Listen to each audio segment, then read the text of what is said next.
Good evening, Cubans of the Cash. Gary B, the Casual Comic Guy here, and joining me just like every Thursday, we have my good buddy Digger Jim. Jim, what's up with you, sir? Man, I'm loving it. The weekend is here. Let's go. Let's see some good horror stuff tonight.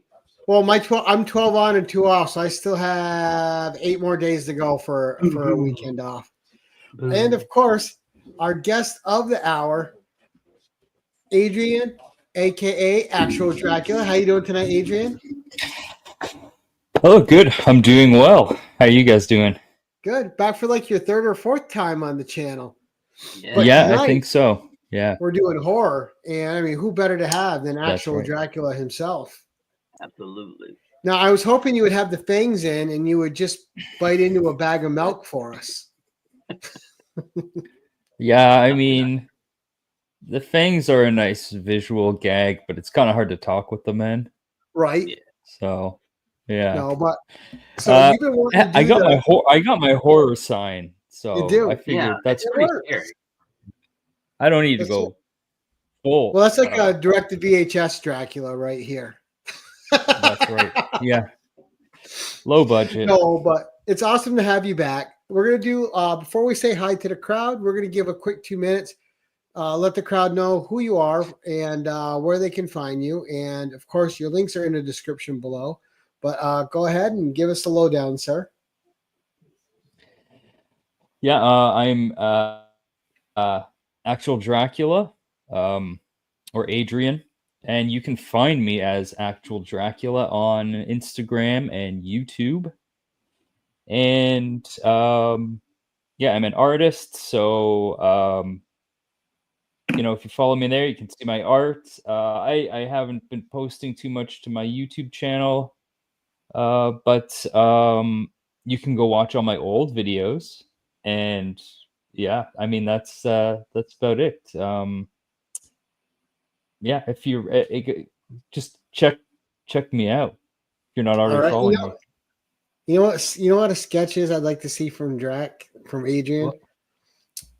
Alf in the foreground, the alien behind him, and the alien mouth that extends going through Alf's mouth. Just like bursting through and killing him. Okay, yeah. Yeah. Oh, that could be done. That'd be gross. I did do an Alf Dracula mashup. You did, and that was amazing. Yeah. That was when I tried to win, actually. I was happy with that. Oh, that's right. I believe Lee won that, actually. That's okay. You can't be mad at Lee winning stuff. Yeah, I love Lee. No. All right, so let's say hi to the crowd. We got Ruby G, White Tiger Calm Cool Collected. Good evening, sir. One of my all-time favorite people, Jerry the Jitterbug. My other co-host with the most, Steve the Voice White, who should be back on Tuesdays pretty soon, regularly, as soon as April hits. We have Mr. Clifford here, Cliff on Comics. Good evening, sir. Nice to see you. Mr. DJ Links. Good evening, sir. In the building. All right, and getting crazy with my we have John's Comics with Kids. Good evening. Rad Art and Comics, who I'm going to reach out to and try to get on in April. Right. And DJ is stuck on a bladed dong. It's contrary to popular belief, I don't actually own one of those. How you doing tonight, sir? Another great horror person. Mr. DVH. So we got some great horror people in here, including Mr. DVH himself. And Cali Comics. Good evening, sir. And Mr. Mark Andrews. Good day, eh? Good day. Stop being a hoser, eh? All right. So, without further ado, I've been excited for this one because I want to see the horror stuff that is near and dear to you. So, start us out with your first one, sir. We're going to make you think you are the star of the show. Okay. Well, speaking of horror stuff that's near and dear to me, I didn't bring it. I hesitated even coming on here because one of my favorite horror movies of all time is The Exorcist, which I know you're not particularly a fan of. Which not at all. That's fine. I mean, it's good if you want to fall asleep. I think I've seen it like twice, and neither one of them jumped out at me. I mean, it was fine the second time more than the first time. I don't know why. But that's the great thing about horror, right? Every horror thing affects everybody differently. That's horror is such a vast genre. There's literally something for everyone, but that's okay to like The Exorcist, man. I'm just the oddball who doesn't. Yeah, no, it's true. You are weird for not liking it. I just wanted to shout out Exorcist because that was the first movie that really scared me. There's not that many movies that have actually scared me. Now, did you I see do that have when you were one or just a two young here. Drac? Yeah. Yeah, I mean, I was fairly young when I first saw that. I'm not sure how old. Maybe like 10 years old, something like that. Yeah. Oh, okay. It had to be. Yeah. So I don't know where to start. Maybe I'll start with another movie. I'll start with this. It's at the top of the pile. Now this isn't a movie that I ever found particularly scary, but in terms of horror films, it still remains one of my favorites. And that would be Roman Polanski's Rosemary's Baby, which of course is about the birth of the Antichrist, the son of Satan himself. And a good little score. If you haven't seen Rosemary's Baby, what's that? It's had a good score in that movie too. Oh yeah, the score is really good. I forget who does it. Does it say on the back here? I don't know. Anyhow, yeah. I mean, yeah,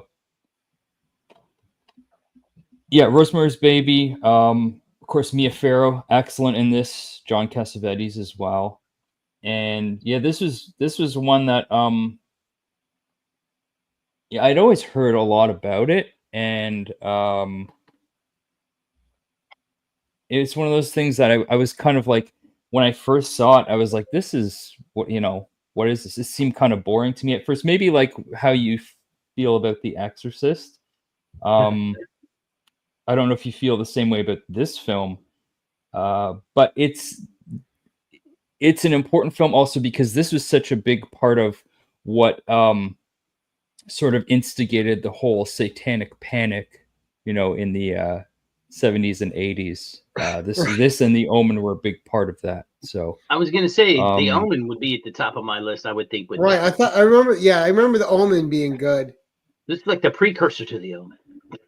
That's right. Yeah, this came before The Omen. Now, did you watch the movie that recently came out? I think it was Apartment, whatever it is, that it's about the girl that kills herself in the beginning of the movie. No, I'm not sure what that is. Oh, yeah, me either. No. Of course, I also like this because you got the Drac Easter egg. I get the shout out with Adrian being the name of the son of Satan. Right. That's just a coincidence, I think. But yeah, little Adrian is the Antichrist, and yeah, this is. Well, and if you're a parent, I think it's me. And then the movie ends. Are you back? Can you hear me? Yeah, I am. Like I said, my internet's funny tonight, and especially if you're a parent, just the fact that your kid is not yours. Right. Yeah, there's the film is great at kind of it's like it's subtle, like this kind of sense of like unease that builds throughout it, and yeah, it's I'm into kind of occult stuff. The whole satanic cult thing I like a lot. So yeah, Rosemary's Baby is right up my alley, and yeah, I also, the ending is great. I love the ending of this movie when she realizes what's really happening, and at the end of the day, she's like, she wants nothing to do with what this cult, but they're like, just be a mother to your baby. She's like, right.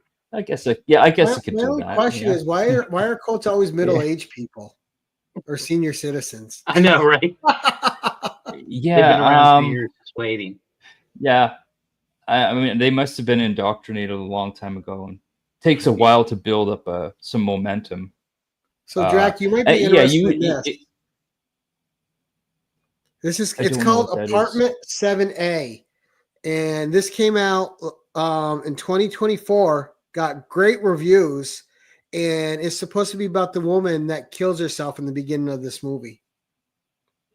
Okay, sounds interesting. Right. I did have one more thing to say about Rosemary's Baby, which is, I don't own it. I wish I did. I ended up giving it. I found this thing and I gave it away as a gift to my brother and his wife. She's a huge movie buff. She loves Rosemary's Baby.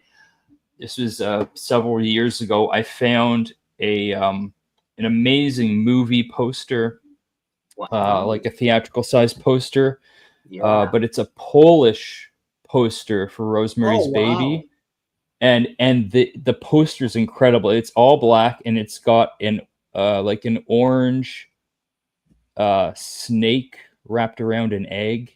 If you Google the Polish Rosemary's Baby poster, it's amazing. Very cool. I need to find one of those posters for myself someday. Polish Rosemary. Oh yeah, okay. Mm-hmm. I know you got everyone going to the internet right now, Adrian. Yeah, everyone's checking out the poster. There's a lot of cool different posters for this, though. I haven't seen a lot of these. There is, yeah. Oh, the little one with the finger and a little demon hand. That one's cool too. I think I've seen that one. My favorite one is the one with the snake, though. Yeah, that's cool. And it's weird though, because they have it in red, and then they have it with like a peach color. So I'm gonna guess red was the original, and the peach might be the remake. Or it might just be faded, you know. So for those, yeah, that's it. Nice. It's an awesome poster. Now, is this a movie that you keep revisiting? I mean, I've watched it. I mean, not like 100 times. I'll watch it every, maybe once every couple of years or something. I think, it's got great performances, of course, from Mia Farrow. Right. And it's just, I mean, it's one of those 70s movies that I always do kind of go back to. Oh, and Lady F, don't worry, this is the first thing. I'm just getting started here. Well, and that was a great thing about 70s and 80s movies. Like, they didn't care. They just made what they wanted to make. They didn't worry about appealing to everybody. If they wanted to make something a certain way, they just did. Yeah. Mm-hmm. Yeah. And I mean, Roman Polanski, Yeah. Yeah. Doesn't mean he's not good at his job, though, right? Yeah, excellent filmmaker. Yeah, this The Tenant, another just phenomenal movie. But so say what you will. Great filmmaker at the end of the day, and this is a great movie, Rosemary's Baby. Yeah, no, I can't. I'm not going to endorse that at all. Polanski being a nonce puts me off. Yeah, that puts. Yeah, that's true. But you know what? The thing was, this movie was made a long time ago, and I don't know what to say about that. I don't know what he was doing when this movie was being made. I have no idea. All I know is I like the movie. Right. Yeah. Mm-hmm. All right, that's a good way to start. Yeah, I think so.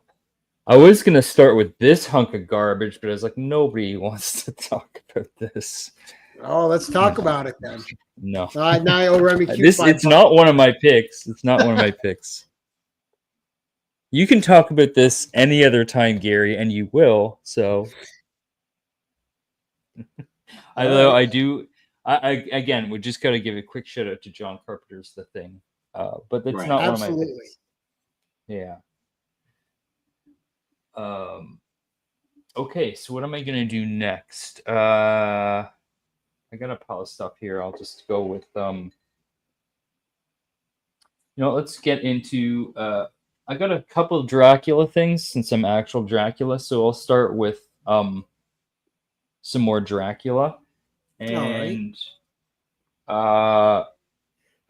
as many of you know, I've mentioned my favorite Dracula movie is Francis Ford Coppola's Bram Stoker's Dracula, Right.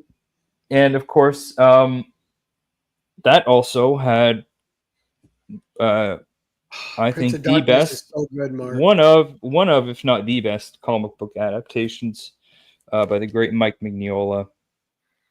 Of Yeah, course, I the love his tops. covers on that top series is amazing. Yeah, They're well, so good. all of the artwork And inside the and out is Frankenstein and phenomenal. Dracula one is good too. See, I don't. I like that. Hmm. His style has to fit a certain. For me personally, it has to fit certain things. Like horror is great at. Even the Hellboy side was good, but sometimes he does stuff, and I'm like, yeah, it doesn't fit. Like, I don't think he can draw Spider-Man well. Like, this isn't his style. Doesn't fit that.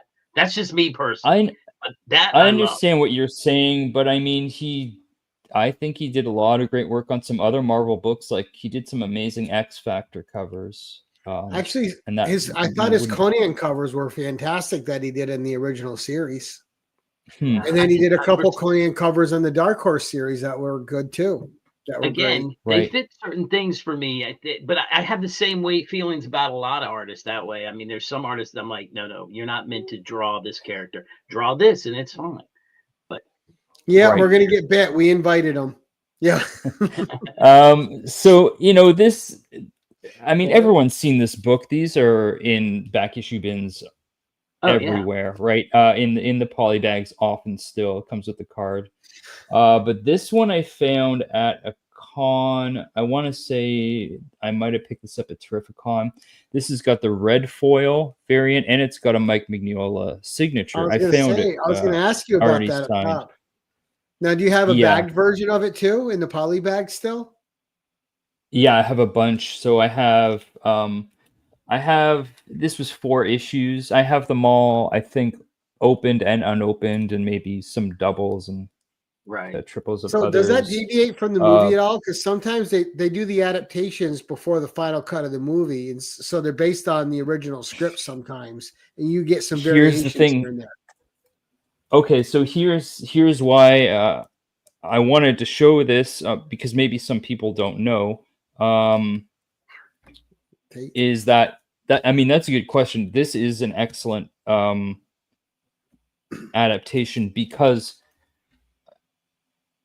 and this is something that just I'm surprised it happened. It's not something that happens very often, I would imagine, because most filmmakers are probably too busy to be worried about, oh, what's the comic book adaptation of this Right. gonna be like? I don't think most directors are that invested in that. However, Francis Ford Coppola did work with Mike Mignola in the making of this adaptation. He, yeah, that's which is crazy. I mean, especially it's not. You're talking about one of the biggest, most legendary directors ever. I think it goes to show kind of what how important this movie was to him. The fact that he was like, I want the comic book to be good too, right? So, right. Well, and I yeah, don't even think adaptations are actually bad when they stray from the movie, because they're usually based on the original script before it hits the cutting floor. Right. Yeah, I mean, I think it really comes down to, you're talking about a 4-issue miniseries,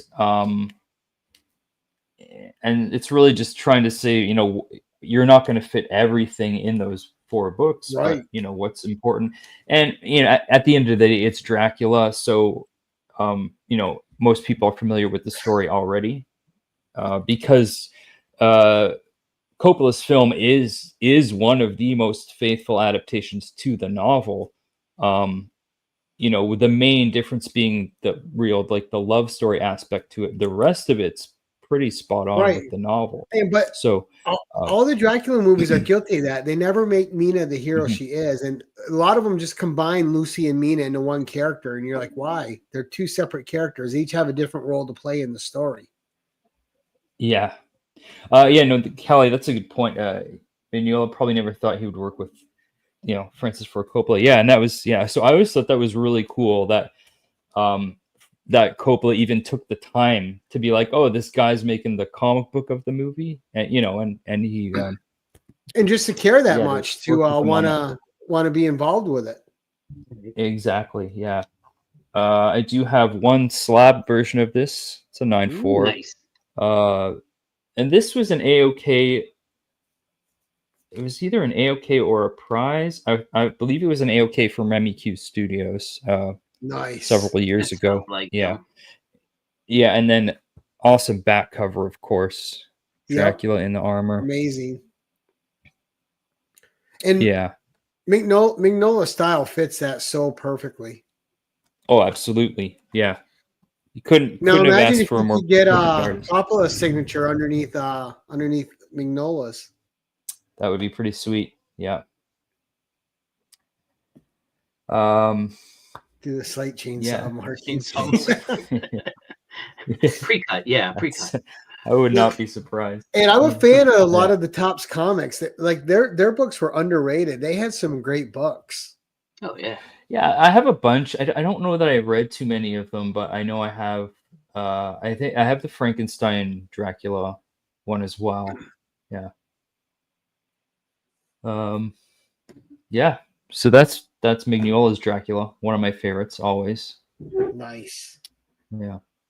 All right then, number 3, sir. Number 3.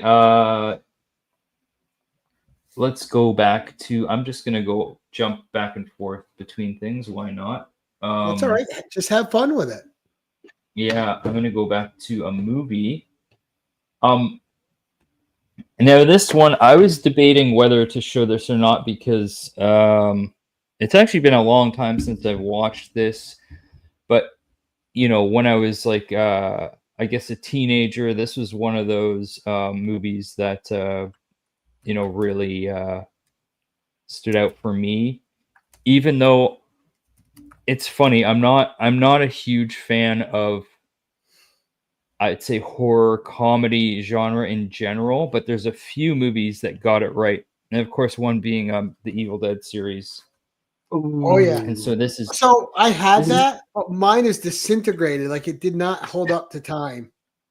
Mine's like brand new, and I've had this since it came out. I don't know how. Same, I guess, but mine just like it flaked So apart. this, And I've never for anyone done who doesn't anything know, bad this is to the it. Necronomicon edition of Evil Dead 2. There it is. Push the eyeball so people can hear it scream. Oh, that hasn't worked for years. Oh, okay. There's the bat. Yeah, there is. Yeah, it does scream, but Come on, the battery Gary. There's a limit to long it. ago. The battery life. Well, you know what? You know what's funny is all my skin was like flaking off and falling apart, but the eye never stopped working. Oh, That's weird. Right? Yeah, this is like real, like it's like latex or something. I don't know. It's rubbery Gary and got the cheap soft. Chinese knockoff Real version. nice. Yeah. Talk to me Yeah, you were about it. pushing the button too much, Gary. That's the problem. Yeah, that's what it was. Well, Stroking the it too scream hard, still pushing works, the Yeah, button damn it. we got some like thick. blank page. Okay, you write your notes and it's got some drawings. Oh man, I love that first page. Yeah, and Yeah, that's another pretty thing. cool. Like, I just love the art inside that. When you got it, the art was amazing. Yeah. Look, even the inside back's got some gore on it. It's pretty cool. Now, what's your favorite Evil Dead movie? I would say this one. Now, here's the thing. It's like Evil Dead 1 and 2 are, I mean, this is essentially a remake of the first one. Right. And some people will say the first one's better. Some people say the second one. Well, they're different. One is pure horror. One, it's horror comedy. Absolutely. And that's where, and like I was saying, like horror comedy, I've seen a lot of times it doesn't really do much for me. I prefer my horror and comedy to be separate most of the time. It's like if I want to watch a horror movie, I want to watch a scary movie. Right. Or if I want to watch a comedy, I'll watch a comedy. Now, sometimes it works, like with something like Shaun of the Dead. That's a great film that gets it both right. And that's what, this is kind of like the pinnacle of that for me. This and Army of Darkness, where they kind of combine the two seamlessly. Like all the horror elements are there. The special effects especially are so on point, and the gore. And it's genuinely funny, I think. Right, and it's what especially really this new- established Ash Williams as an enduring character.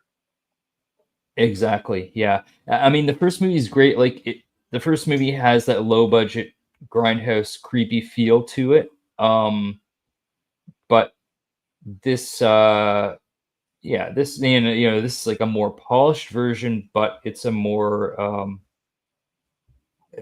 it does feel like a different movie, even though, it's essentially a remake, but it's one I'm glad. I mean, how rare is that the remake's better than the original? But that's exactly what happened here, I think. And I still think the original is one of the best straight horror movies. Oh yeah, but I but this is something I almost different. Consider them two different films, though, two different genres. Yeah. And I forget. I was just reading recently why this got made, because it had something to do with the Switch producer. Distribution, a different. They ended up with a different company, and they couldn't use the other one. Right. And like Sam Raimi was ready to make some completely different other film, and just kind of ended up doing this, and that's all she wrote. It was like it was a game changer, I think, for him, definitely. Because this and an Army of Darkness as well is excellent, like you said, comedy and horror are hard to put together and pull off. You got to be really good at it. I think like Tucker and Dale versus Evil is one of them that succeeds really well. Mm-hmm. Yeah, I mean, I've seen lots of attempts, and sorry. I think Shaun of the Dead does it well. Shaun of the Dead, absolutely. I can watch that over and over. This one too. And it makes me laugh. Rad, I saw Bubba Hotep in the theater. Loved it. It's so good. Have you ever seen that, Adrian? I haven't seen No, I know. Yeah, that's one I just never got around to seeing. Still need to see that. Yeah, Brain Dead Alive. Yeah. Mm-hmm. But that is a you good can one. never go wrong with the Evil Dead pick. No. Yeah. And the series was I've got great the too. VHS of that as well, which the cover. Yeah. Amazing. This was always one of my favorite covers when I saw this in the I remember seeing this in the video store, years before I had even seen the movie, and I was like, what the hell is that? That's amazing. Well, you walk into the video store and that immediately caught your eye. Like as soon as I saw it, I had to rent it and take it home, and then I bought it. Oh yeah. Absolutely.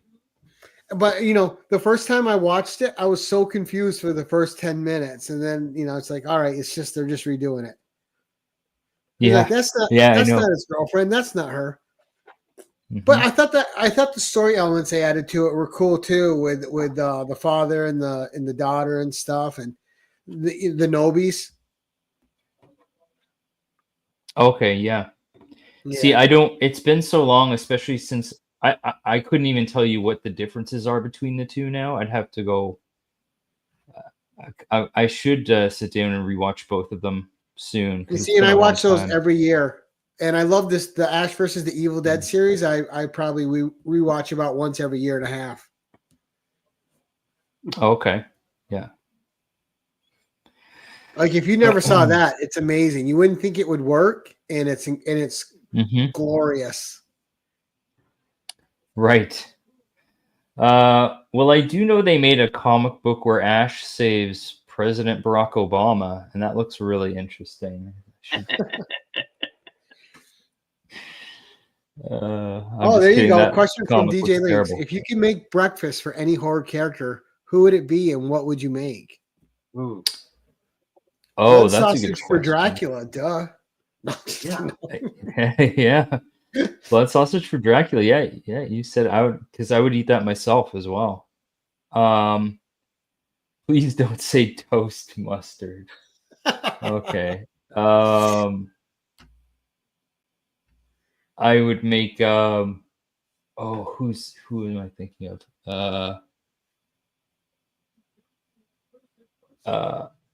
I don't know. I would say Art the Clown, and I'm making pancakes.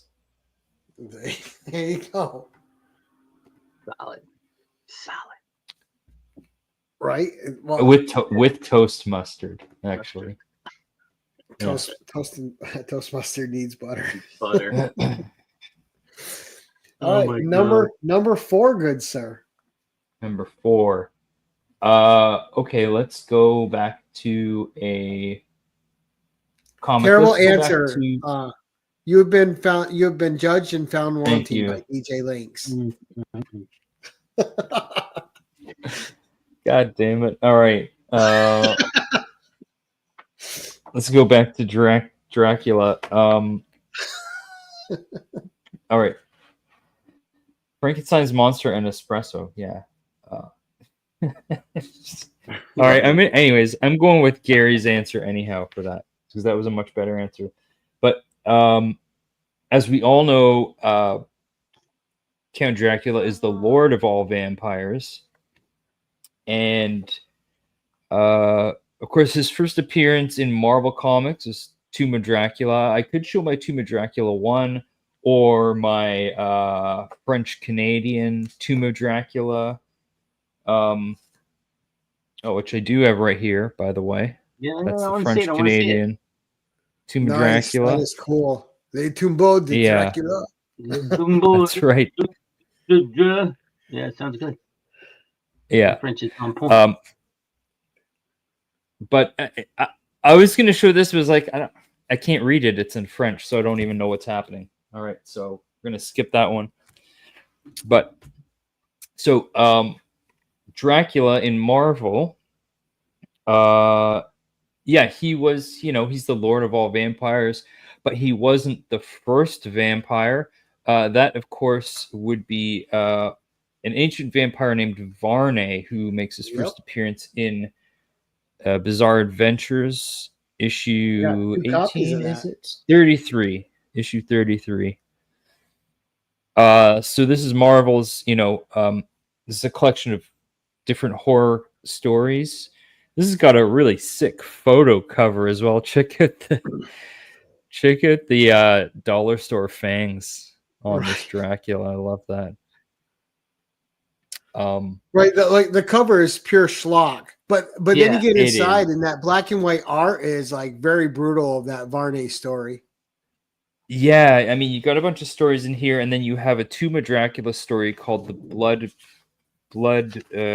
Bequest, and it tells the story of essentially the origin of Marvel's Dracula, which is that he's actually not bitten by Varney. He's bitten by this gypsy who's actually a vampire under the control of Varney. And so Varney, there he is on the back cover. He's like a real creature of the night. He's not dressed to the nines like Dracula here. He looks like Dirty, grimy. Yeah, Savage. which he is. He just looks evil so he's essentially the first vampire, and this is his first appearance in Bizarre Adventures. That's where it all begins. Nice. And that is a fun book. It is, yeah. And yeah, the artwork is pretty cool. Let me see here. Yeah. See, now there you go. Oh, Yeah. it's a dark story. It's good though. It is, yeah. Oh, here we go. Actual Varney over actual Dracula. Yeah, I didn't say that he was. I didn't say that he was better. I just said, he's a bit DJ older. He's wrong. Yeah, Varney's not on the. Varney doesn't get the front cover. You got the back cover for a reason. Right. Oh yeah. So That's awesome. that's Well, I mean, when that came out Yeah, too, that that's was Dark when Adventures. Hammer Horror was at its like just churning them out. You had Peter Right. Cushing, Christopher Lee in all these movies. You had Frank Langella as Dracula. You had so much going on with Dracula back then. Yeah, this was 1982. So yeah, exactly. So Rad Art wants to know what your favorite vampire movie is that does not have Dracula in it. And why is it 30 Days of Night? Oh, 30 Days of Night is definitely one of them. Is it my favorite? Yeah, that's a good question. Ooh. Gene Colan. Yeah, I love Gene Colan's work. Yeah, I mean, 30 Days of Night is a serious contender for that. Trying to think of a few others. Fright Night. Yeah, I don't know if that's one of my favorites. I love Fright Night. That's one that pulled off a little bit of comedy in the horror as well. But when it was horror, it was really it hit those notes really well. Of course, Lost Boys is a classic. Yeah, there you go, Lost Boys. Yep. John Carpenter's Vampires. That's I know I watched that, but it's been so long. I also really like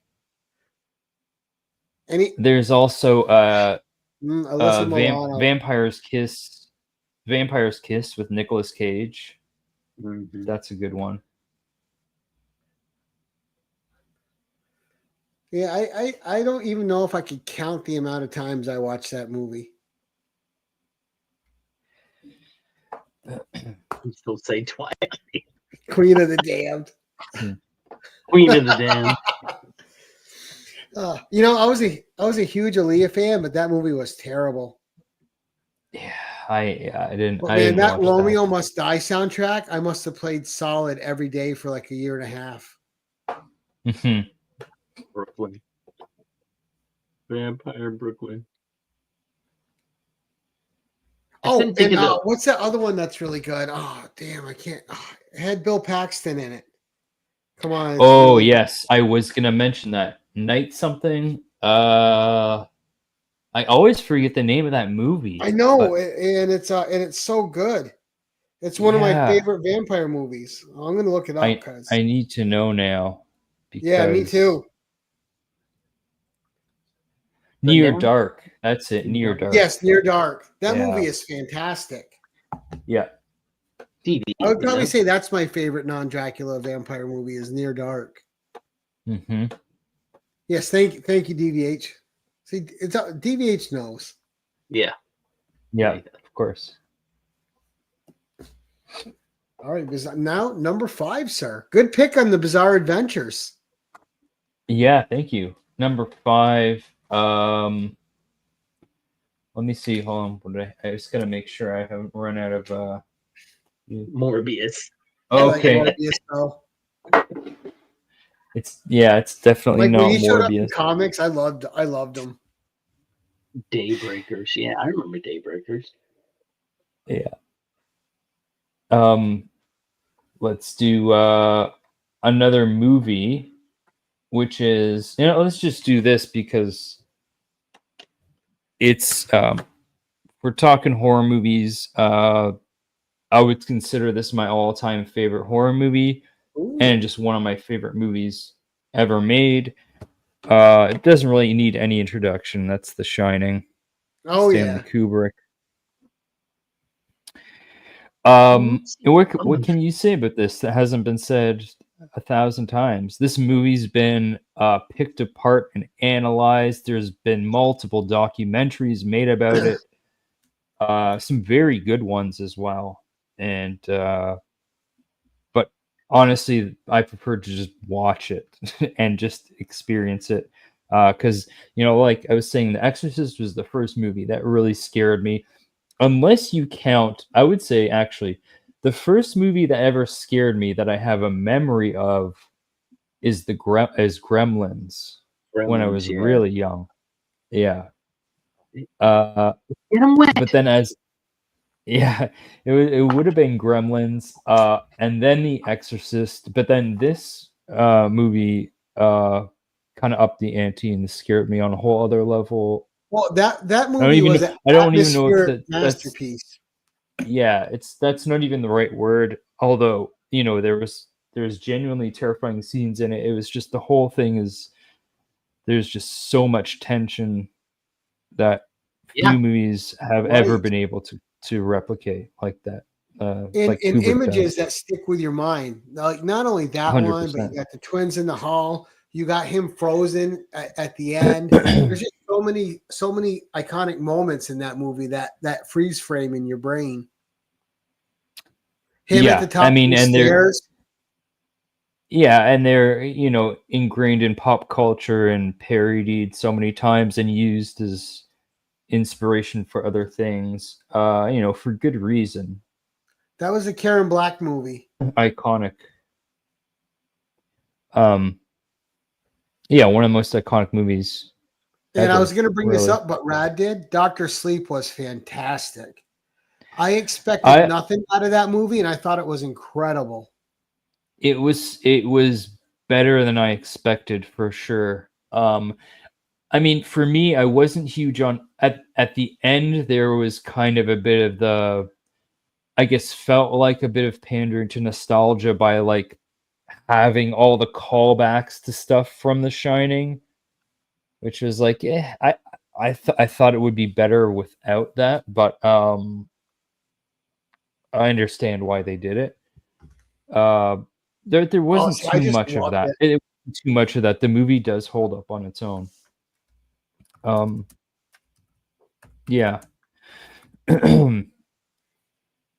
And I do have, of course, one of the most iconic I guess elements of The Shining. Well, I mean, the whole visual language of the movie. Of course, there's some very, a number of scenes stand out. Of course, the hedge maze, the blood coming out of the elevator, and of course the carpet, which I have my Shining socks because Nice. I've always wanted the overlook carpet. I don't have one, but now I can walk. I can always be walking on it, and this way I'm always able to be with Scatman Crothers as I walk around. Yeah. There you go. I 100% agree with you with that movie. If that makes up for my dislike of The Exorcist at all. Yeah. And actually, one of the first art contests I ever entered, this was years ago, a hotel in called the Stanley Hotel, which was Stephen King's inspiration for The Overlook. Right. They held a contest where they were gonna build a huge hedge maze, and the contest was to design the hedge maze. I didn't win, but I think I still have a copy of my design because I incorporated that into the design of the hedge maze, which took a lot of work to figure out how to do. Right. Oh, that's pretty cool. That's a good thought. Also, this is one of the most famous carpets in the world now, but I love almost equally is the purple and green carpet in room 237. The carpet in that room, I want that carpet as well someday in my house. Right, get your little horror room set up. You could do it half and half. Yeah, yeah, I'd like that. Sand Hotels in Estes Park, Colorado. Yeah. Cosmic One, good evening. Nice to have you. All right, number 6. Great pick with The Shining. Yeah, I mean, if I'm gonna do horror, I have to because it's the best. It is my favorite. Well, and just to watch his mental breakdown through that movie is fantastic. Right. It's the suspense in it that just kills you. I mean, it just the tension, the tone, everything. Scared the Everything. Jesus out Yeah. of me when I was a kid. Yeah, he loves the Yeah, carpet and- appreciation. Of course, as a kid, I love Jack Nicholson as the Joker. Oh yeah. But then seeing that, I was like, yeah, that's he. It's my favorite performance of his ever. No, it's room 237 from The Shining. Yeah. Mm-hmm. Bad things happen in that room. That's right. So I'm gonna go back to Dracula actually. Okay. And whoops. Oh, there we go. Not a comic or a movie. So I don't really collect a lot of toys or statues or Funko Pops. I have a few Funko Pops. I got like a Wolverine one and a couple others. But then when these came out, I had to get them. And because it is the Bram Stoker's Dracula Funko Pops, so we've got Prince Vlad there, Oh wow. dressed to the nines. That is young Dracula. Young He Gary almost looks like Oldman. Johnny Depp Dracula. He does. A little bit. Yeah, this is actually just a Johnny Depp Funko Right? Pop. It's just regular Your Johnny purpose Depp. Johnny Now, Depp pop. he would need way more scarves to be Johnny Depp. Scarves, True. a few belts.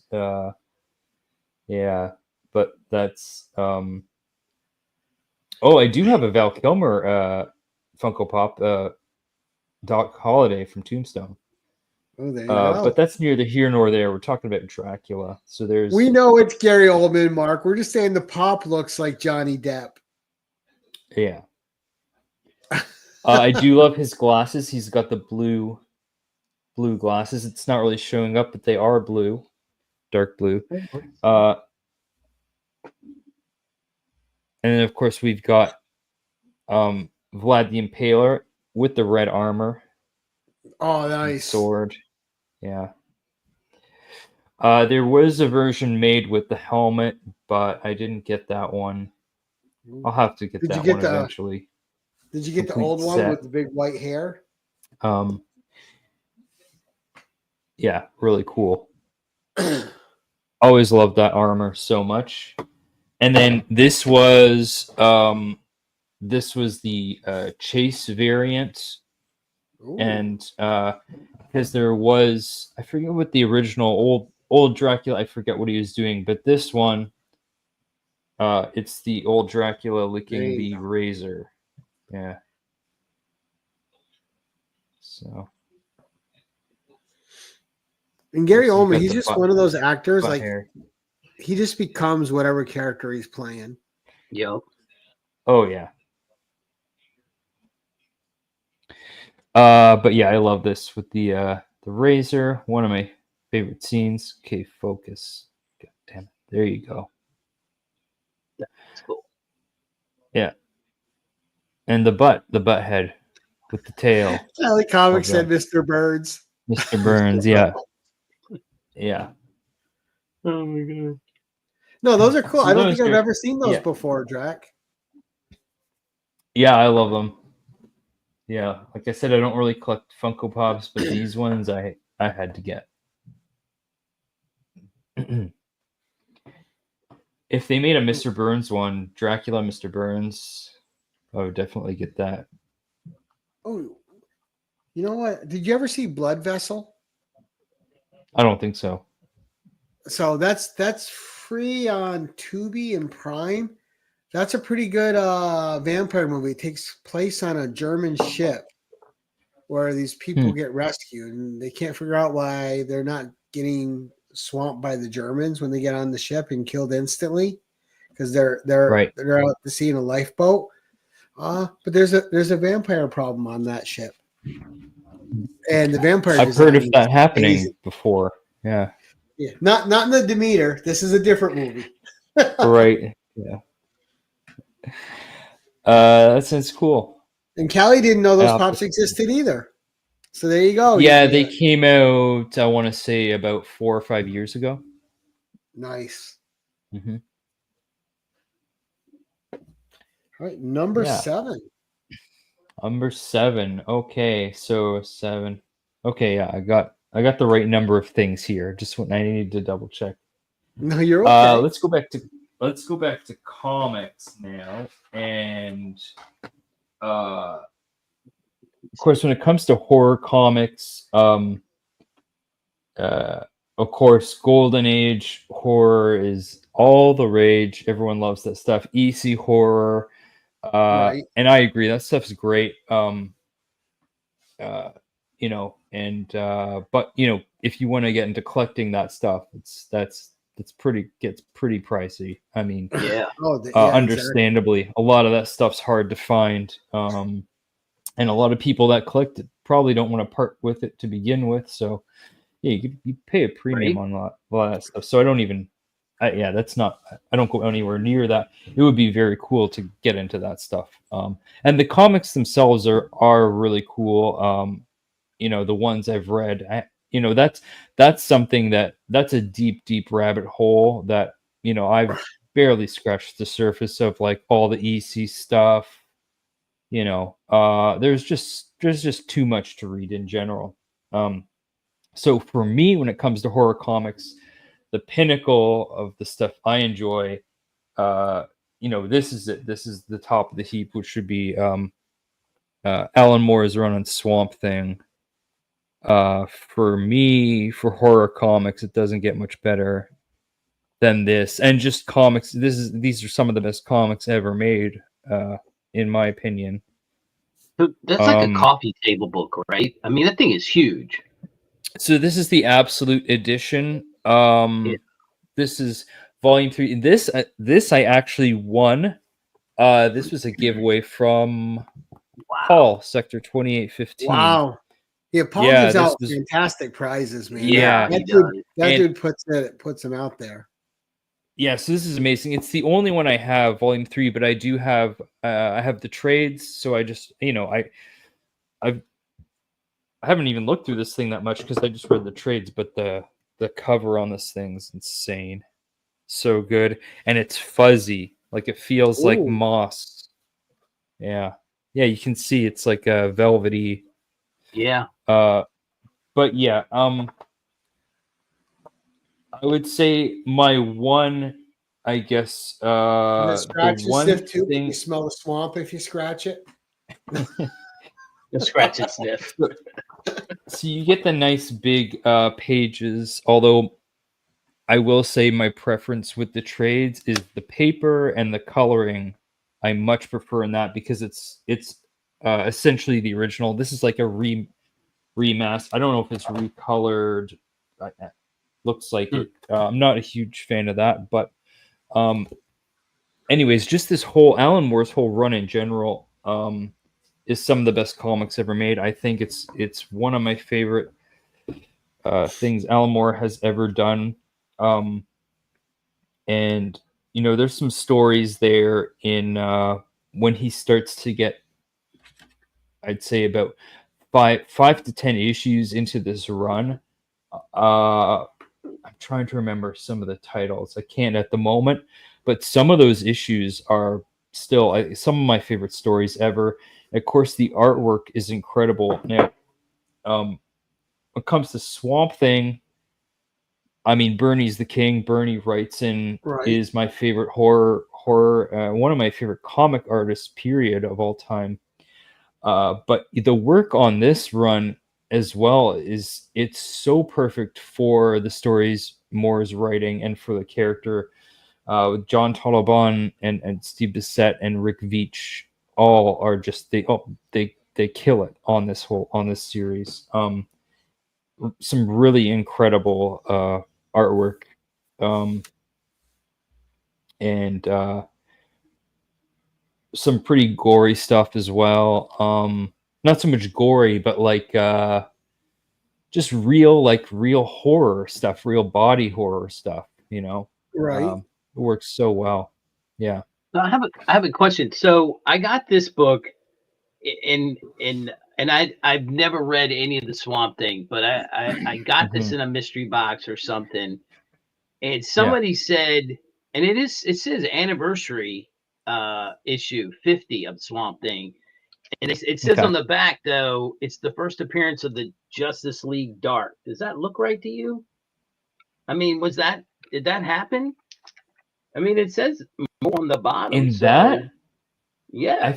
I don't like know. The unofficial version of the Justice League Dark. I thought their first appearance was a different book. I mean, I could be mistaken, but maybe that's it. But that's a Swamp Thing book, though, right? I mean, it says anniversary issue. It's going to Brother John. He wanted it. I just saw it sitting here in my pile. I was like, I'm going to ask Dracula.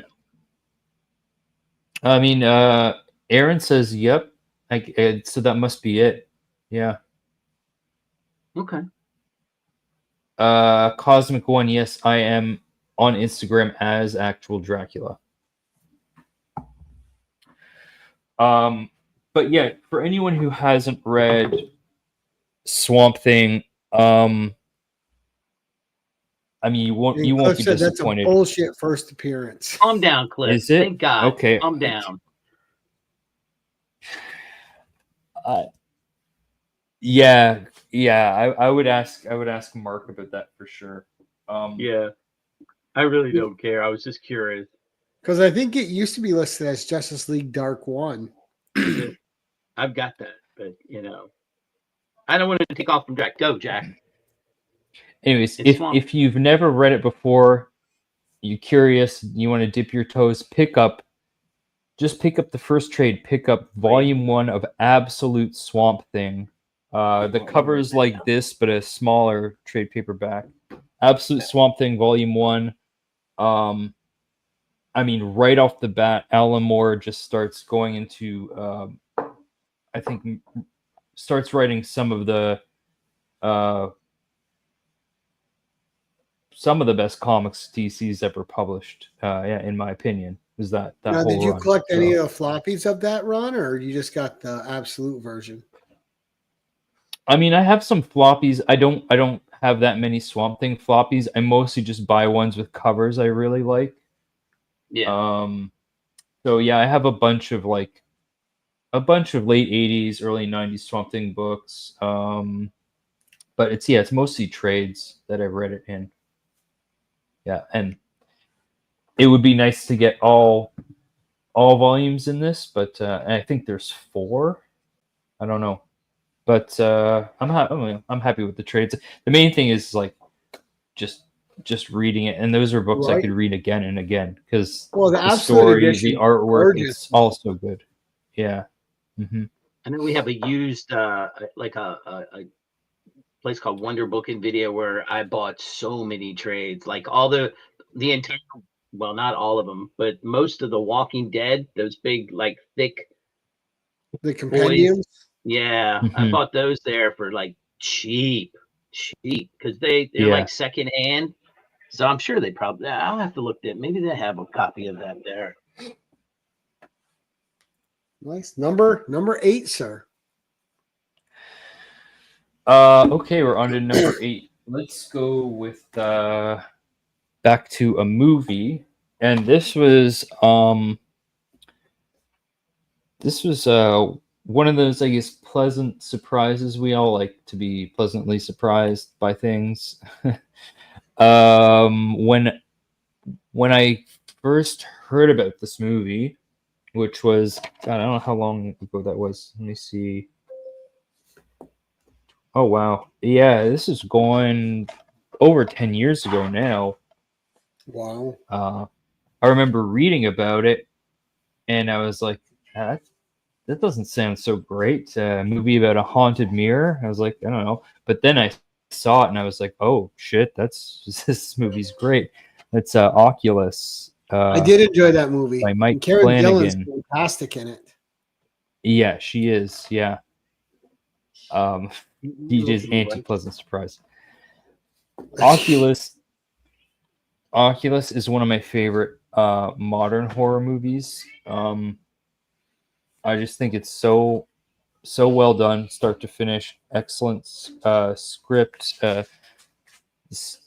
The story's great. The dialogue's great. And it's such a simple concept, but so well done.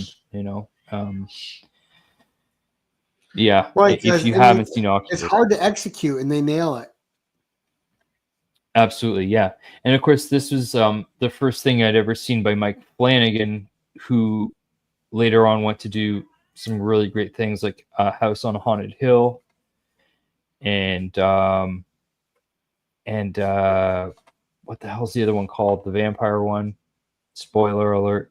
Uh, Midnight Mass. Both of which were on Netflix. I don't know. That's not a WWE movie. It's just, is it? This was produced by WWE Oh, Studios. okay. Yes. Yeah, it was. You would never know. No, but it was. Yeah. Which I just learned recently. But yeah, it was produced by they're one of the producers anyhow. But yeah, Oculus, just really solid movie. Doesn't rely too heavily like on jump scares. All this like kind of like scary stuff in it, I thought is really clever. You know, really well done. Right. But it's another movie where it sustains tension. Right. Yeah, it does. I also thought the ending was great too. Midnight Mass is amazing. Watch that if you haven't seen it. And of course, House on a Haunted Hill. Although, yeah, I did rewatch Midnight Mass recently, and it can drag on a bit, especially towards the end. But I'd say I still like it. There's the Wild Night Gallery episode. Oh, here you go. I haven't seen that. I don't know what that is. Yeah. And so, yeah, Mike Flanagan. Yeah, he's done a lot of great stuff. There was a couple other series he did. I didn't watch that Poe one he did. But he apparently is on board to direct. What is it? It says Dark Tower. Anyone in the Dark Tower? It's a Marvel movie. I guess where he was in talks to, I don't know, maybe he's writing a screenplay. It was some. Let me see. God, what was it? Clayface, not Marvel. So a Clayface movie. Apparently, his name's attached to that. I don't know. Yeah, and I think they're moving. And again, we'll probably get a Clayface movie before the next Batman movie. I don't know what the hell is happening with Batman, but yeah, apparently there's going to be a Clayface movie. So, yeah, I mean, I'll watch anything he does because, yeah, I'm a big fan. And I also like the cover of that too. Like the lighting's good on it, and yeah, and of course, Katie Siegel is also great in this. Who we all know as Starbuck from Battlestar Galactica. Mm-hmm. Yeah. Yeah. So Oculus, it's a good movie, guys. And I think that's free to watch on a couple platforms. So if you haven't checked it out, it won't cost you anything. All right, number 9.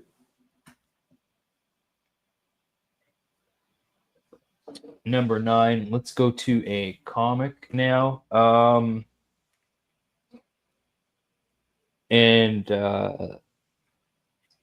So this is a horror comic. It's in with the theme. This is one of my favorite. This is one of my favorite comic book covers, probably ever. And it is the cover for Gore Shriek issue 1. Oh wow, great cover!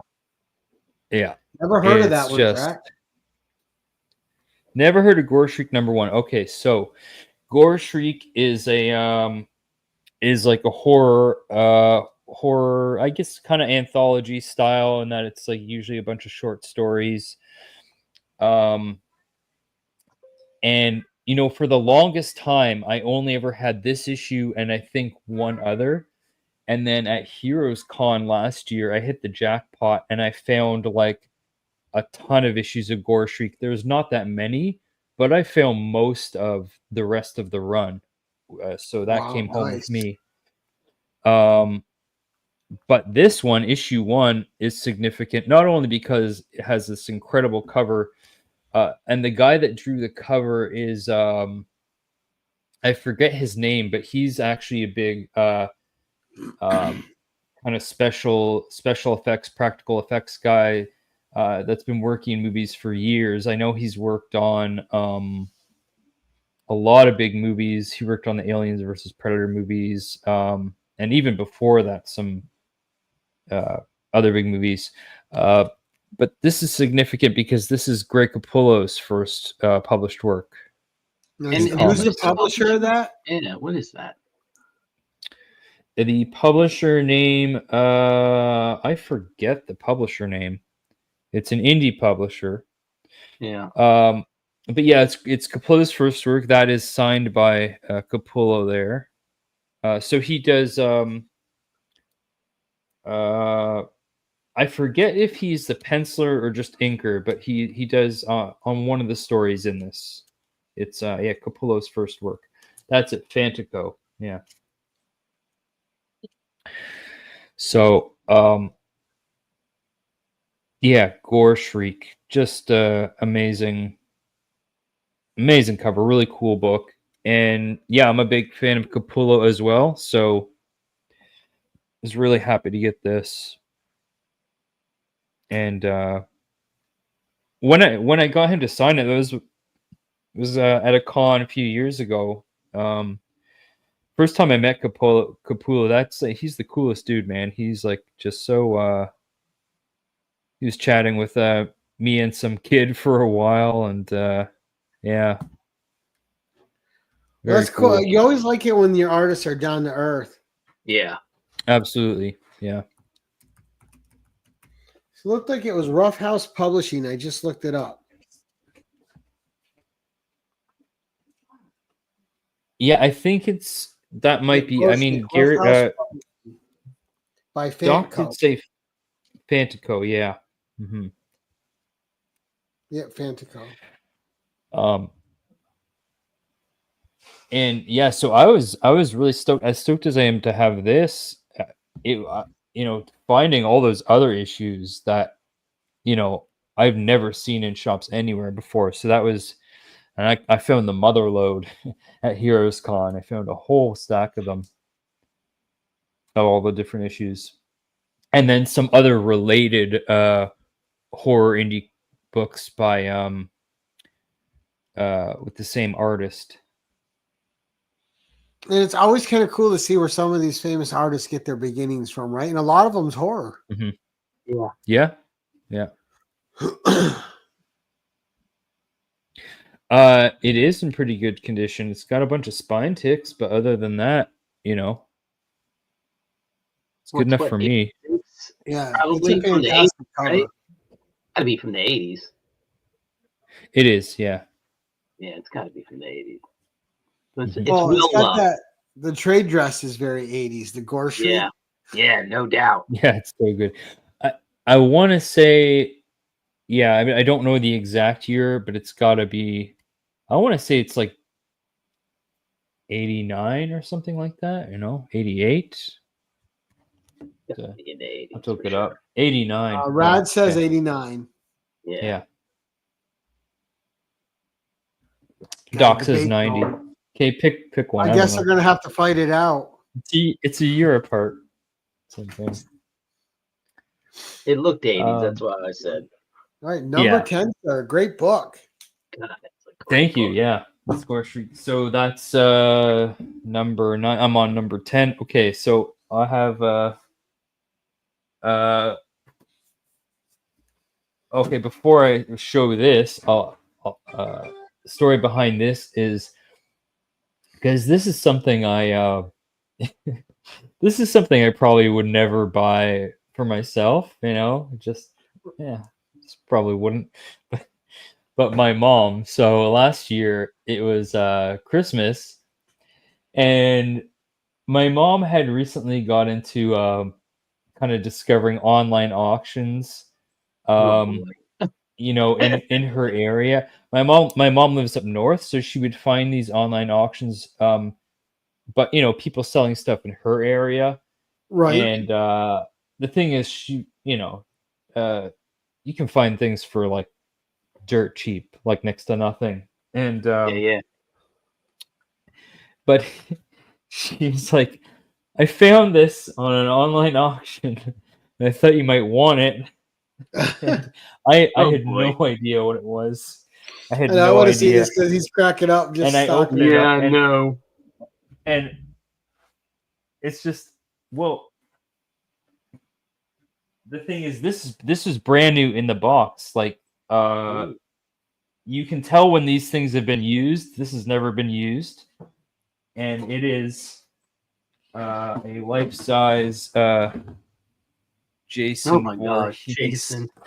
Oh wow. Yeah. Like you'd see at the movie theater. Yeah, no But doubt. he's got the hold on. He's got the machete, right? Oh yeah. This thing is literally it's bigger than me. I mean, it's Yeah. life size. It's Jason Voorhees sized. That's cool. You should hang that up. My buddy Totally put Jason. that up. Yeah. You could see how big he is, right?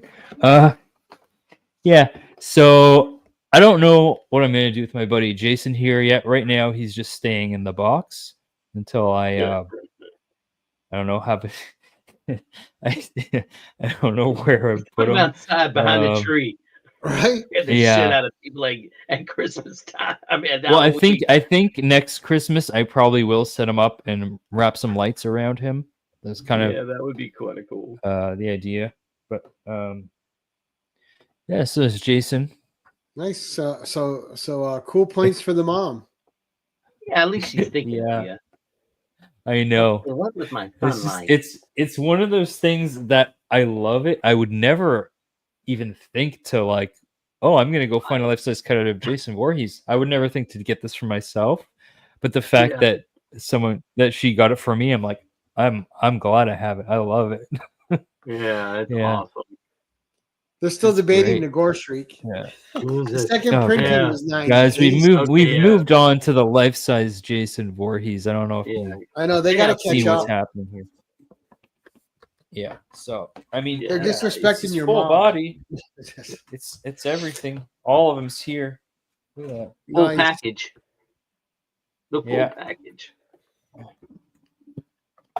And you just fold them up, and he goes right back into the box. Yeah. So that's Jason. That's Jason from the movies, Friday the 13th. Yeah. I don't know what else to say about that, So Right. yeah. He'll probably make an appearance on Halloween. Probably have to set him up.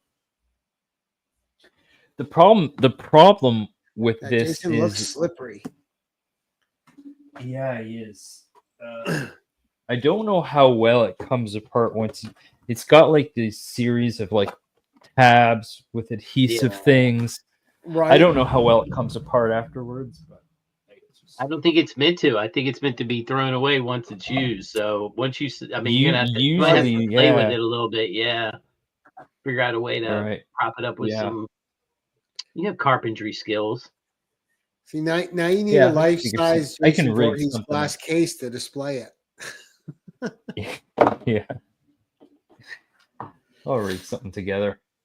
Yeah, You're a woodworker. You can do it. that's what I said. He has Mhm. carpentry skills. He can come up with a thing to prop it up and make it look good. All right. So number 11, good sir. Number 11. This would be like a sleeper pick, something like that. Sure. Yeah. Well, Well, that's what Yeah, whatever you want to do. We're here to have fun. It's your show. Well, I like the idea of like a sleeper pick or something that maybe not too many people know about, and that's Oh what I've yeah. done here. And I'm also cheating a little bit because I don't actually have this in my collection, and that's Ooh. because I'm pretty sure nobody does, at least not here. And I'll tell you why in a second. So this is a movie called Incantation. Ooh. I don't know if either of you have seen this movie. I have never heard of it. Yeah. Now you're making So me write down another one. Incantation is I saw this I think last year, the year before. This is a Taiwanese horror film, and I gotta say I think it's excellent. The plot is sort of it's about this girl and her friends. They go to visit it's been a while since I've seen it, but I believe like they go to her visit her family in some small village, and everyone there is very religious. They're Buddhists, and something happens. Like she basically interferes with a ritual, or I'm telling this wrong because it's been so long since I've seen it. But essentially, she ends up with like a curse on her, and but what I thought was really interesting was just the whole, I guess, Buddhist aspect of it, because normally when you're dealing with like movies about the occult and curses and stuff, it's usually always the same kind of thing. But Right. having this come from Taiwan and it being like having this Buddhist lore behind it, and uh, it made it different. And also, I just thought the story itself was really good and really well made movie. And there's some genuinely creepy stuff in here, especially at the end of the movie. Like there's, yeah, it, I do believe, yeah, It's on I know it Netflix. used to be on. I used to be on Canadian Netflix. I don't know if it still is, but Incantation was actually the highest grossing horror film in Taiwan of all time. Oh wow.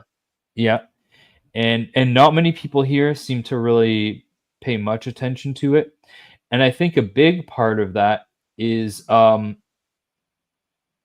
at least doesn't help, is this never got a proper physical release. Like, you can't find a DVD of this. I actually made this myself. Oh, That's look just, at you. I just printed that out. See, and it's not. Guess what, the movie's not even in here. Let's see what's in here. Anyone in the chat want to guess what's actually in here? Because you can't go buy the DVD of Incantation. Right. I did look up. I think I found like some bootleg copies of it, I think. But you pretty much just have to stream it. And it is and I on guess you US could- Netflix. It's on US Netflix. Okay, there you Yep. go. So you can watch it on Netflix. You don't even need a DVD. But if you want to, be cool, you make it. And like no one's guessing what's in. So let's see. Oh, it's A Few Good Men. That's what's in there. Yeah. So not a horror movie. That's just a good movie. All right. That's just a good movie. No. Yeah, it was A Few Good Men. Yeah, so Incantation, I highly recommend this. I thought this is really really cool. Really enjoyed this. And like I said, there's some genuinely creepy stuff in here. Yeah, in terms of like foreign horror, this is one of my favorite ones I've seen in a long time. So Well, I love foreign horror, so I'm definitely gonna check it out. yeah, Now, see, check you it. guys Incantation. got me turned into all these things, and my Netflix already thinks I'm Korean because I've watched a lot of Korean stuff, and I watched that's this thing called The Taiwanese. Divine. Yeah, I know, well, but still, now you this think start it's thinking from I'm Taiwan. Taiwanese. But I watched a Korean one called The Divine Fury, and it was sort of, it was like, it was, man, it gave me Exorcist vibes. because they think Hmm. people are possessed big time over there. They do a lot. Koreans do some good horror stuff, and it was Oh, for sure. really Yeah. good. The child, like the boy loses his father. He's a policeman, but before he dies or something, or comes back as an angel and touches him. It's crazy stuff. It has Cosmic One. You know what's good too and underrated is Argentinian horror. Where Evil Lurks is disturbing and very, very good. And also Legion, which from another Argentinian movie is really good. Oh, there was one I've been meaning to watch. It came out a couple of years ago. It was an Argentinian vampire movie, and it was like it was something like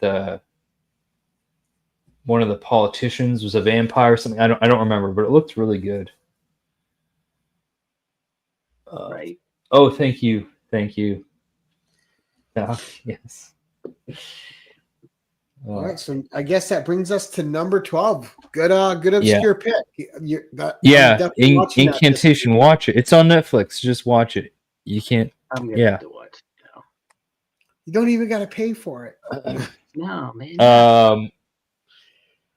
Okay, so my last pick is which I kind of teased on my Instagram post. This is part of my collection because it's something I made a long time ago, and this is just to kind of show, like, I guess from a young age, I was kind of interested in horror among other things. Like, the thing is like, I like horror, obviously, but I would never say I'm like a horror guy. Like, it's not my only thing. Yeah, I'm actual Dracula. Yeah, but I don't even know that I would say horror is like my favorite genre. That's almost secondary. Like, when I think about it, I've probably watched, when I add up all the hours of Star Trek and Star Wars stuff I've watched, that probably outnumbers all the horror stuff I've watched, right? So, but from a young age, it's clear, it was very clear I sort of had a penchant for some I don't know what you want to call it, scary stuff, violent stuff, just stuff that you find in horror movies. And so this is a and two characters in particular, as you'll see. So this is a school book of mine, school exercise book, and this is from, I don't have a date on it, but I was kind of trying to trace it back, and I believe this is from grade 3, which would have made me about 8 years old, right? I think you're like 8. I would have been 7 or 8 years old. I am. Thank you. So as you can see from the cover here, we've got a collection of weapons. Of course, I was also into like medieval stuff. There's some lances and a shield. Yeah. I was gonna say, is that a ninja lance? star, mace. But then, what's that? That looks an awful lot like Freddy Krueger's glove, which of course it is. And I'm just gonna show a few pages because I actually have been meaning to do a video on this book for a while, and I'm gonna do a full deep dive on my channel just to amuse myself, because there's some pretty right. DJ funny said things. That you did that with... when Roman Polanski used to babysit you. Jesus, no. Okay, anyway. So for example, I'll show a couple pages of this. Like, this is me telling stories. This is okay. This I had cut out for some. I don't know. Anyways, forget about that. So here we have the haunted house, right? The haunted house. One night I saw a haunted house. Already, right off the bat, I'm scared. I'm a little bit scared. You see, you got the spider web. There's me, I guess, walking to the haunted house. What does that say? Oh, the door is creaking. Okay, very cool.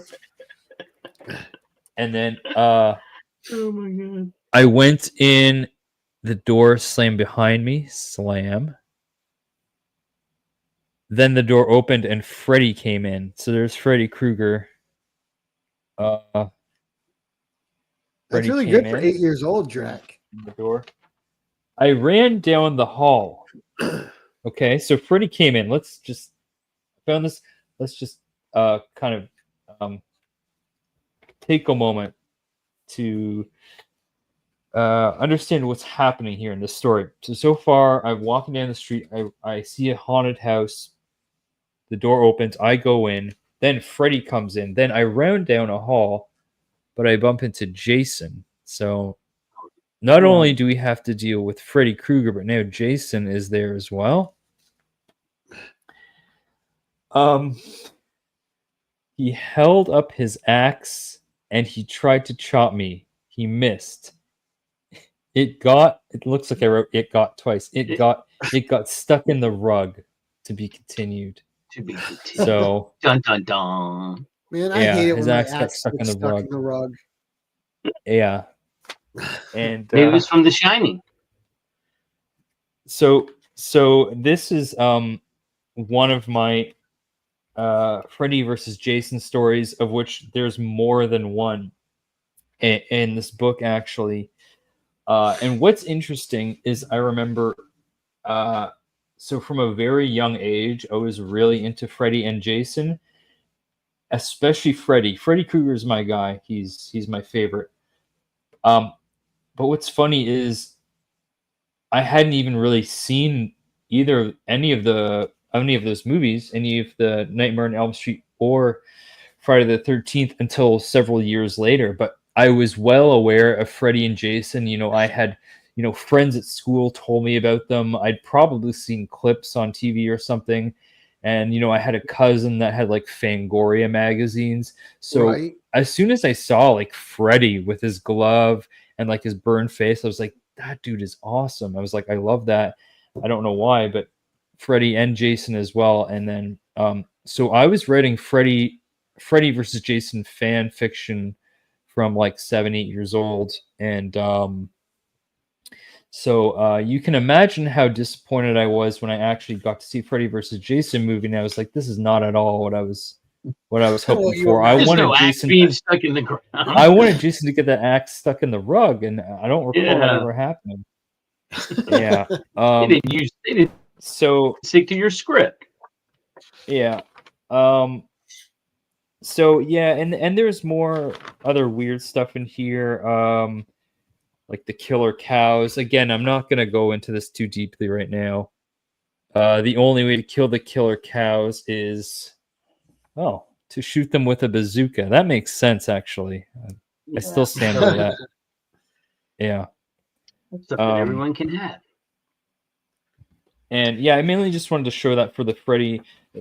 Maybe I'll show a couple more Freddy drawings at the back. Here's a nice. Actually, this is pretty cool because this was at the height. I will say one non-horror thing, but I just came across this page, and this was at the height of my. I guess when I was really into wrestling. For me, Wrestling Mania 5.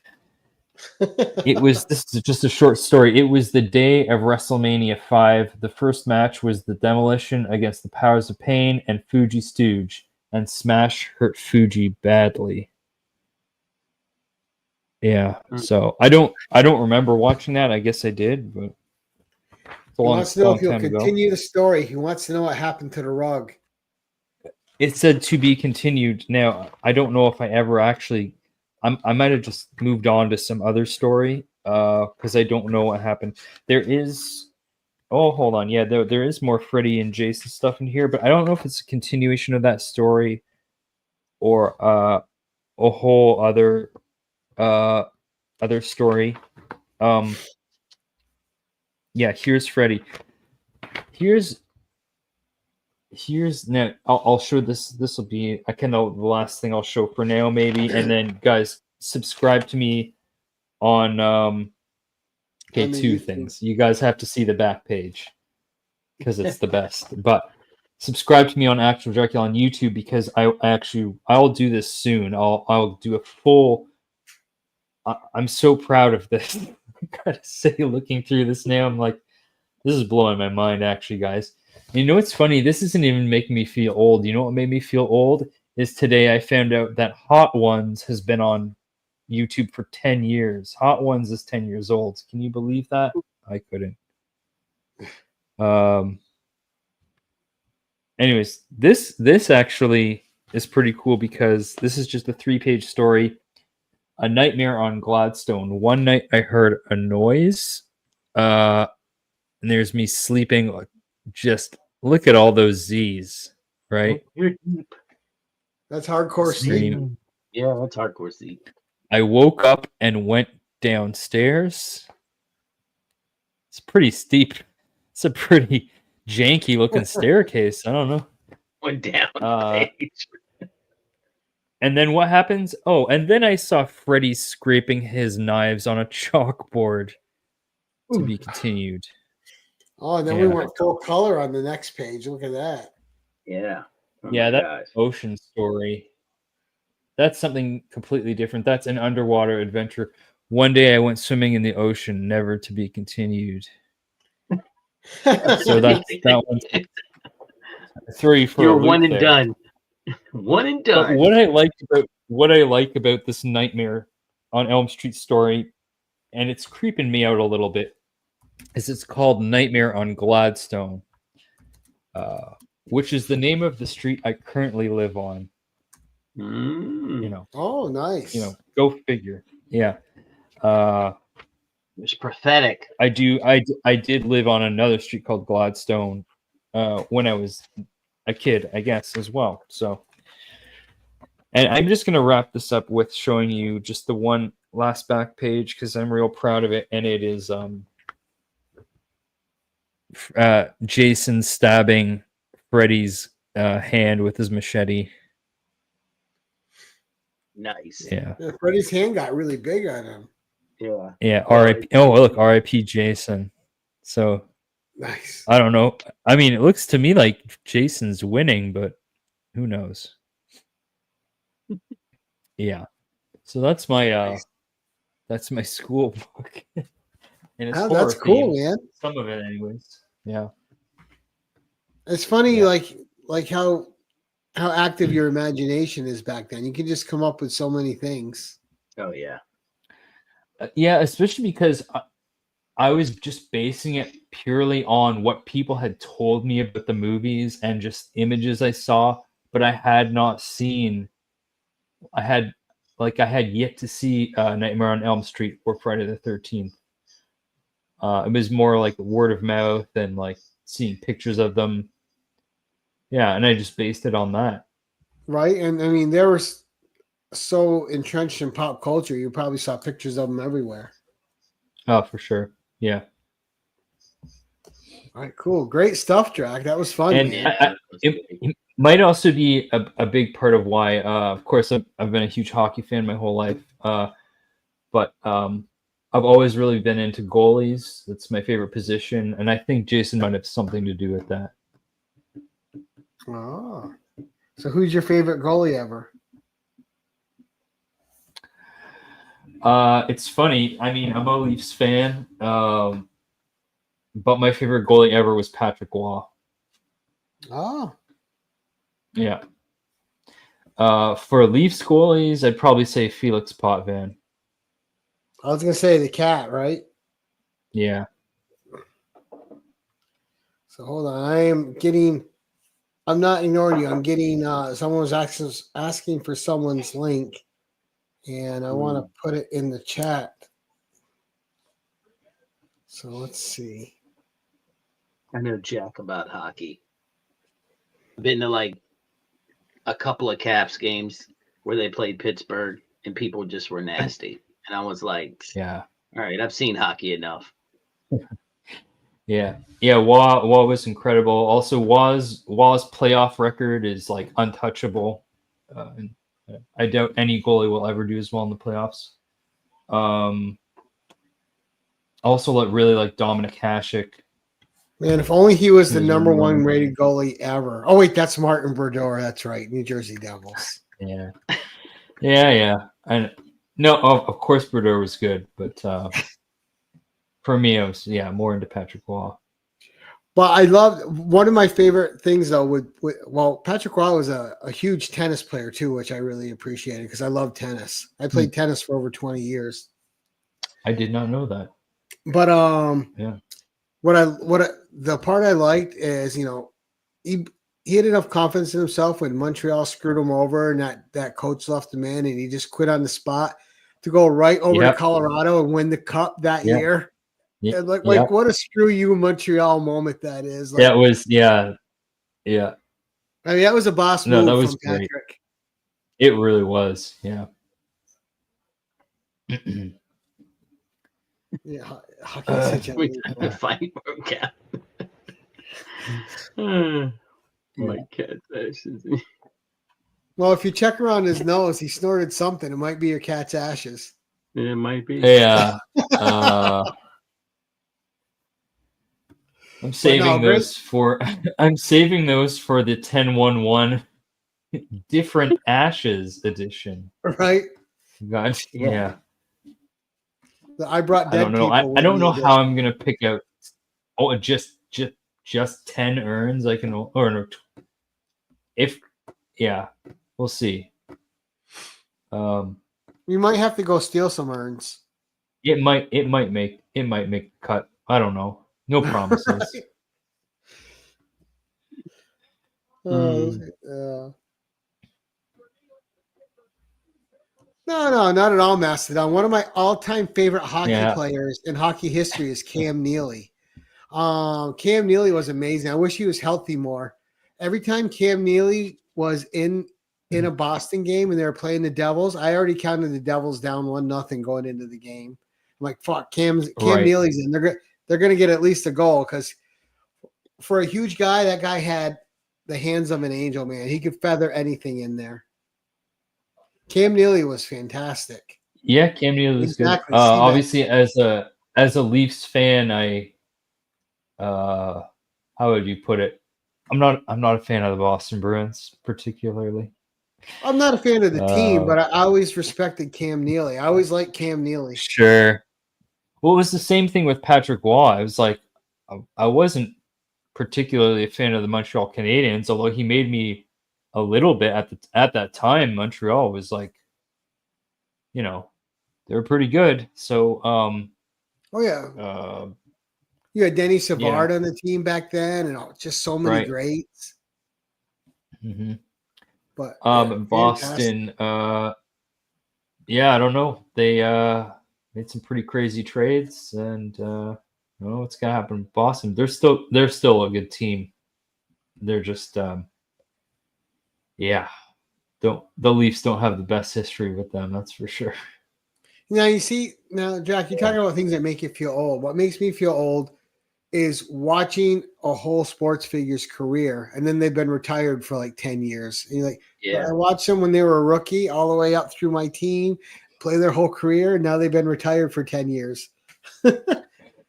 Yeah, I mean, I remember watching Sidney Crosby get drafted, and now he's headed towards the end of his career as well.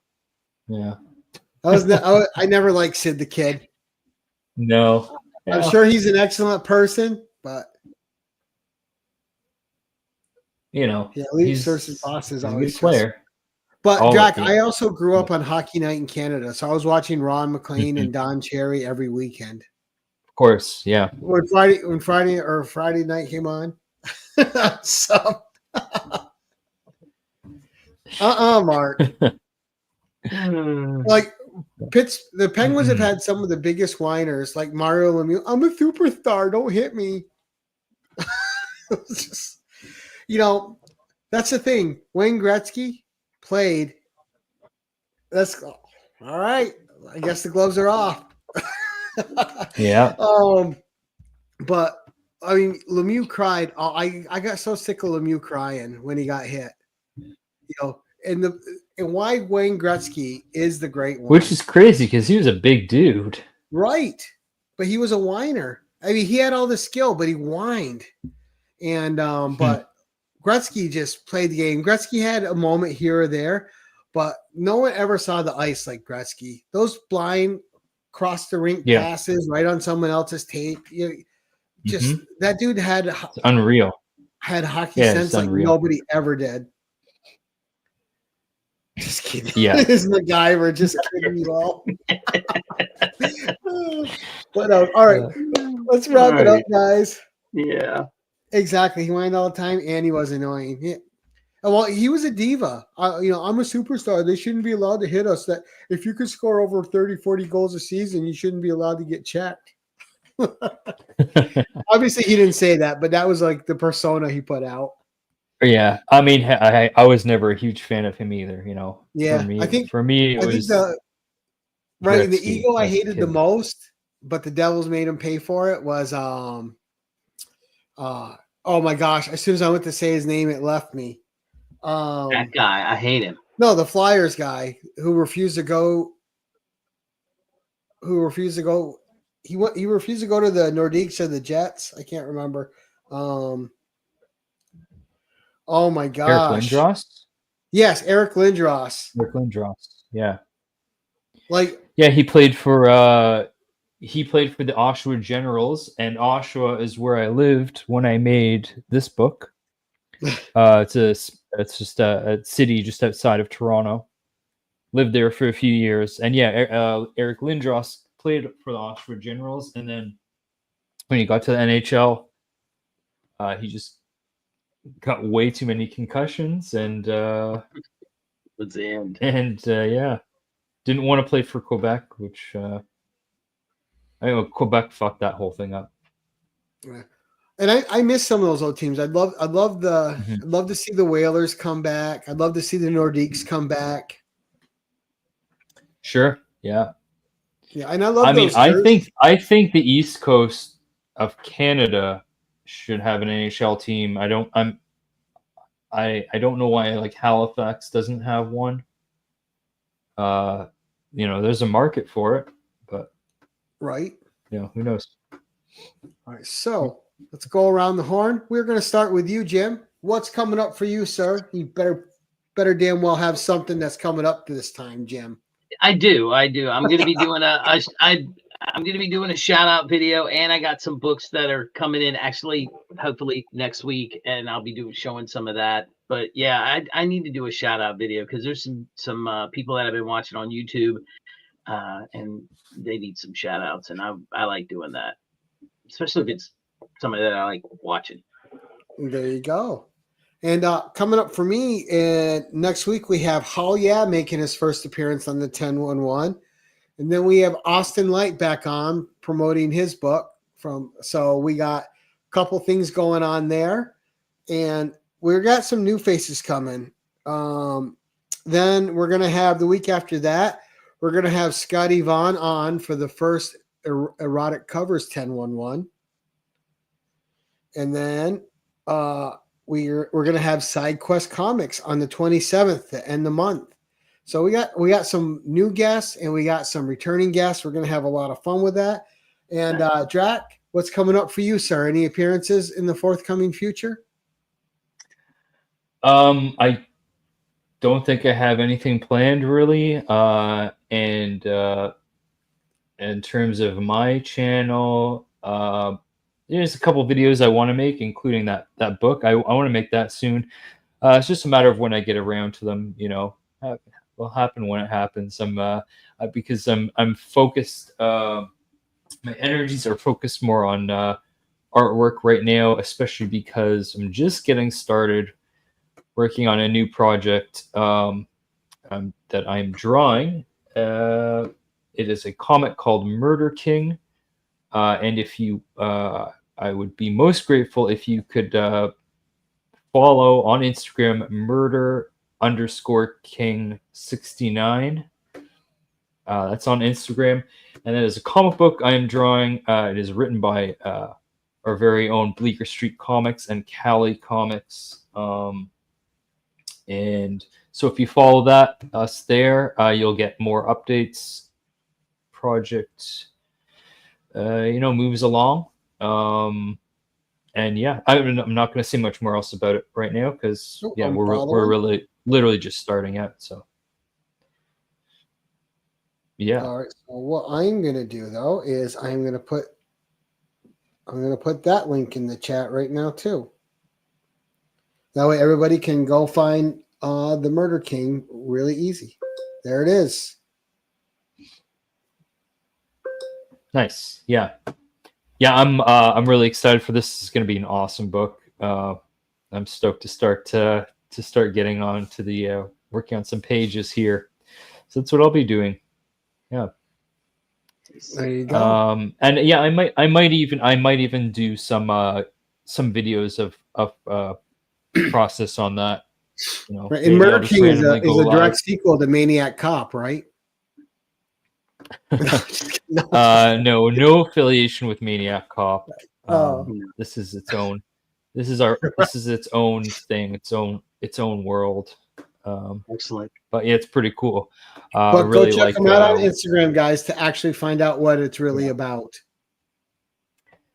Absolutely, yeah. Oh, and you can also, of course, follow me on there, and Bleak and Callie for that matter. But yeah, I really like what these guys have come up with, and they've written more than one issue. We're working on issue 1 right now, but yeah,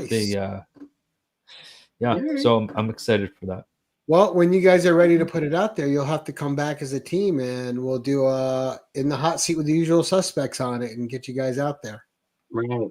Yeah, absolutely. Yeah. All right. Well, I would like to say, first of all, I always got to thank my co-hosts because I always need a wingman. Jim, thank you for co-hosting tonight, sir. I appreciate you. Yes, sir. Yes, sir. And of course, there's no show without a fantastic guest. Adrian, nice to have you on again. We're going to have to get you back for your albums soon. Yes, thank you for having me again.